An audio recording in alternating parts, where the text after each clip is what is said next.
By ఎలక్షన్లో ప్రచారం అనేది ఒక భాగంగా ఉంటే ఈరోజు తెలంగాణలో ఒక బీసీ నినాదం అనేది ముందుకు వస్తుంది. ఈరోజు ఆల్ పార్టీలు బీసీలకు ఎందుకు టికెట్ ఇవ్వలేదని చెప్పి నేను ఒక బీసీ సంఘాల తరపున బీసీ గలం కోసం నేను మాట్లాడుతున్నా. ఈరోజు Congress, TRS, BJP all party leaders తెలంగాణలో అందరూ మేమంటే మేమని గొప్ప చెప్పుకుంటున్నారు.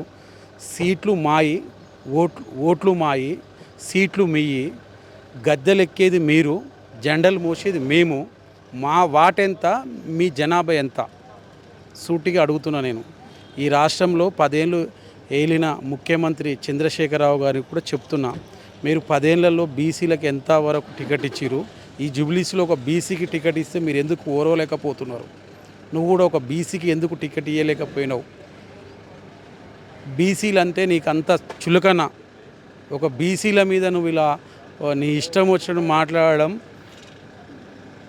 నీ ఇష్టం వచ్చినట్టు చేయడం, ఇది బీసీల చైతన్యానికే ఇది మార్పు.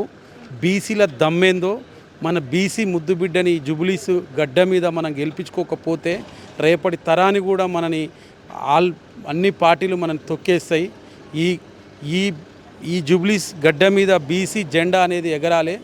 ఎగరకపోతే ప్రతి నాయకుడికి బీసీ అంటే సులకన అవుతుంది. ఇది కేసీఆరే కానీ, రేవంత్ రెడ్డి కానీ, బీజేపీలు కానీ ఎవరికైనా సరే ఒకటే మాట చెప్తున్నా, బీసీ బిడ్డని మనం ఈ గడ్డ మీద, జూబ్లీస్ గడ్డ మీద జెండా ఎగిరేసుకోవాలి.